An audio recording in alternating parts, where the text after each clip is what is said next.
Everybody, happening this weekend, you can help stamp out hunger by just going to your mailbox. The U.S. Postal Service collecting donations of non-perishable food items to benefit a lot of pantries. One of them, the Green Apple Pantry. Joining me live right now is Nancy Cromley, the pantry's executive director. Nancy, we appreciate your time as always. Okay, so let's talk about this food pantry, this food drive for you guys. How does this impact your food pantry? And from there, how does it impact the surrounding community? Well, this is huge for us because last year alone, we took in about 20,000 pounds of food through this drive. It seems like it would last for a year. It doesn't. It lasts 3 or 4 months. But 3 or 4 months is a huge impact to this pantry and how we support the community. Yeah, speak of the community because I want to get an idea of how great the need is in our community. What do we need to know about how people are needing these items? Okay, so the need has gone up. The last few years, we're seeing about a 20% increase. We support about 1,300 families, or 1,300 individuals a month, which equates to about 600 families. And so we see it every week, new families coming in saying that they have a need. Prices of gas and prices of food, it's impacting everybody. Yeah, I think everyone's kind of feeling that strain, you know, whether you're in a food sensitive situation or not. So again, all of this will help those people that are very, might be food insecure. Can you talk about when you guys are collecting these food items? That's going to happen on Saturday. There are going to be people there in the afternoon kind of dropping these things off. What's running through your mind when you see all of these items come into your food pantry? Well, first of all, we know that they're going to go to hungry families. So that's the first part.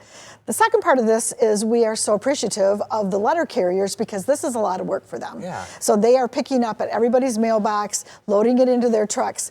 And the last part about this is that it's a lot of fun. Volunteers and my staff, we all get together and we work to get this food organized and sorted and separated, but those trucks start coming one right after another, and that happens at about 3 o'clock. Yeah, and talk about what might be the most of need. Is there a particular item that you guys are maybe looking for? You know what, because we always think about families, we can always use things like cereal, peanut butter and jelly, and then also things that can create a meal. Maybe that's spaghetti sauce or noodles, or think about how you cook for your own family, and those items might be very helpful to a family to put together a full meal. Yeah, we've kind of alluded to how this kind of works, but just plainly, can you explain, what people need to do on, it's Saturday. What they need to do. It's, we actually just had this graphic full on your screen there. You really just have to leave a bag. All you have to do is put a bag out. Non-perishable items. Just put them out at your mailbox. The letter carriers will come by. When they put your mail in your box, they'll pick up the bag. Can you speak a little more about the need in our community? You mentioned that this food goes by very quickly.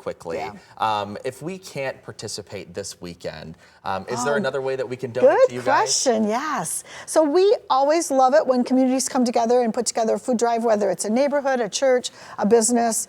And then the other thing is we have some pretty good buying power through some of our programs like Feeding America or Myers Simply Give. So monetary donations are always helpful as well. Of course, absolutely. And there is more information. Where can we find that? Is there a website we can go to get more information on you guys, or maybe the event as a whole this Saturday? Our website is down at the moment, but we have a new one that is starting next week. So we would be at the Facebook page? The Green Apple Pantry. All right, there you go. And then, of course, you can always check out the National Association of Letter Carriers. I know that information is on that website as well. Basically, how this works is the carriers, depending on what community you live on, that's how they kind of divvy up the different food supplies, right? And which pantries it goes to. So there's many pantries in Kent County that are participating and that will be recipients of this food. And you're just one of the lucky ones that are getting some of that share, which is really cool. And if you want to figure out where your food might be going to, go on that Letter Carriers Association website, type in your zip code. I was able to do it. Mine's actually going to yours. So there you go. So be sure to do that if you want to, if you're curious about where that's all going to go. Nancy, is there anything else I didn't ask you that you think is important to talk about as it pertains to this event this Saturday? Not that it pertains to this event, but if you know of somebody that is food insecure, make sure they know, not just my pantry, but other pantries that are in the county, because that's what we're here for, is to serve the community and make sure that nobody is hungry. All right, and again, the Stamp Out Hunger Food Drive benefiting a lot of different pantries across the country, happening this Saturday, May 9th. So all you got to do is just put that bag full of non-perishables out there, and you're off to the races. Nancy, thank you so much. Thank you.